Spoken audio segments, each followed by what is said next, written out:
What's up, future millionaires? It's your boy MTI, and is the Binance Exchange in trouble? Well, we're going to talk about a couple of things that's transpired immediately after the SBF arrest. And if you don't know SBF, which I'm sure everyone does, that's the Sam Bankman-Fried arrest that happened December 12th, the day before he was supposed to basically talk among Congress, right? Which was today, December 13th. So he was arrested, and immediately after this arrest, Binance now has been under the microscope based off of an investigation that took place back in 2018 by the Department of Justice. And so let's briefly take a look at what's kind of taken place over the past couple of days. And also I'm going to kind of share what are some of my thoughts about all of this. Now, as we can see, you can see the date here, December 13th, 2022.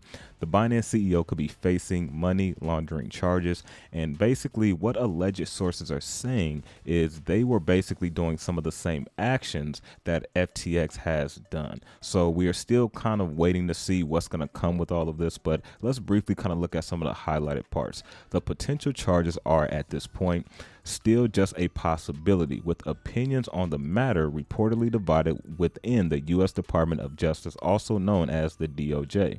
Now, also you can see right here, this investigation by the DOJ has been around since 2018. The investigation is reportedly focused on money laundering conspiracy, unlicensed money transmission, and criminal sanction violations. Now, it goes on to say that some of the people who are part of the investigation at the DOJ, Department of Justice, believe the agency already has enough information to be moving aggressively against the exchange and file criminal charges. But then it goes on to say the other inside people of the DOJ, however, have argued that they still need more time to review the evidence. So we can see some people inside of the DOJ are saying, hey, we have enough to charge Binance. And some of them are arguing, saying, hey, we don't have enough to charge them. But listen to this last section. The options now are being weighed by the DOJ, included bringing indictments against Binance, negotiate a settlement, or close case without further action. So those are three different options: indictment against Binance, negotiate a settlement, or close the case completely. And so with that being said, they've left the narrative open. This could either be a bad thing for Binance in the future, or this could kind of go away with a slap on the wrist. And so one question that I have as well, let's say they were to come at Binance, and let's say Binance went down.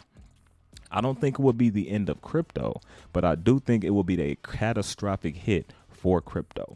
Why? Because Binance is still the largest exchange in the space, definitely based off of trading volume, right? And so with that being said, Binance is kind of like that on and off ramp when it comes to crypto, because it is the biggest exchange. And so I think it would be a catastrophic event. And I think this narrative has now been painted for us to kind of look at this coming into Q1 of 2023. What could happen with this? So this could definitely blow up even bigger and kind of shake the market up. And then at the end of this, Binance is still okay, or this could shake up the market and Binance is not okay at the end of this. So either way, I could see this kind of narrative affecting, the crypto market moving forward. Now, another thing I briefly want to touch on before we get over to a couple other thoughts here is also we can see the crypto exchange Binance freezes withdrawals of the stablecoin USDC as rattle investors pull $2 billion in funds, right? And so if we go down over to CNBC, we can see Binance right here says Binance is conducting a token swap involving USDC. As a result, USDC withdrawals are temporarily paused. However, USDT Tether and BUSD withdrawals are available and unaffected. And so this also happened prior to the news coming out that Binance is being, investigated again based off of what transpired back in 2018 due to potential money laundering and different offenses as well. And so with that being said, the other thing I want to touch on here is they also put out here recently, which kind of drew some red flags to alleged sources, was when Binance put out the reserves based off of assets and their liabilities. Now, based off of what they're saying here, Binance controlled in-scope assets in excess of 100% of their total platform liabilities, and the exact percentage was 101%.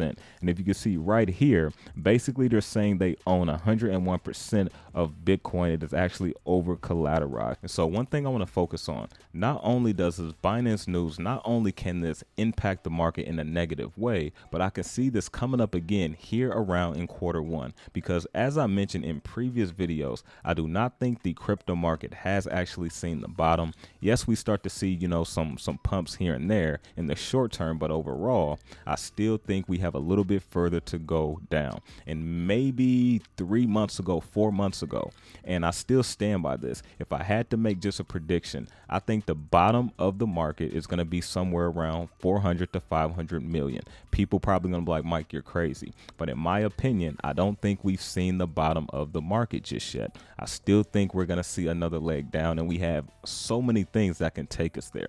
Now we just seen this Binance thing that just came up immediately after the SBF arrest. Now they're under the microscope. So now we have another major catalyst that can catastrophically hurt the crypto market, right? And so now, with that being said, as I said, the first quarter of 2023, I think we're going to see some type of major event that takes the market down again, in my opinion. And also, if we just think about the history of things, it would make sense, because I don't believe we're going to see a bull market in 2023. I don't believe we see a bull market until late 2024, potentially going into 2025.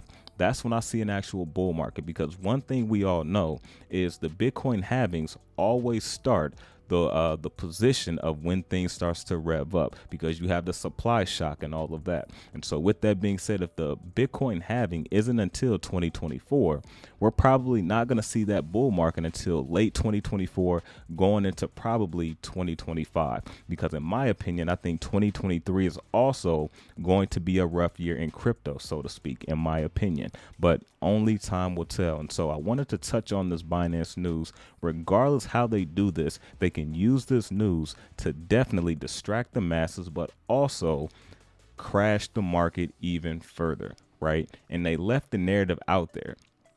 This is the option we can do. We can indict them, we can have them pay a settlement, or we can just close the case and let it go.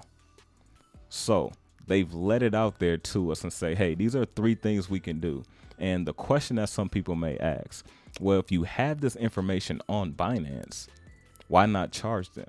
And this is why they said some of us feel we have enough information and some of us don't feel that way. And so with that being said, I think this is very interesting. And because they put this information out that way, this is why I feel in some ways this is a distraction. Some of it can be part of a conspiracy as well. And then some people also feel that Binance has somewhat ties with FTX, due to certain business endeavors, right? And so if any of that happens to be true, there could be some darker roads for Binance Exchange, but only time will tell, right? And in my opinion, if they take down Binance, they're really, really trying to not only make an example, but they're really trying to shake every last tree before the market truly recovers. There's not going to be any accidental millionaires this time around. To make money in this crypto market the next time around, you're really going to have to be one of those people that stuck with crypto and have to be one of those people that was accumulating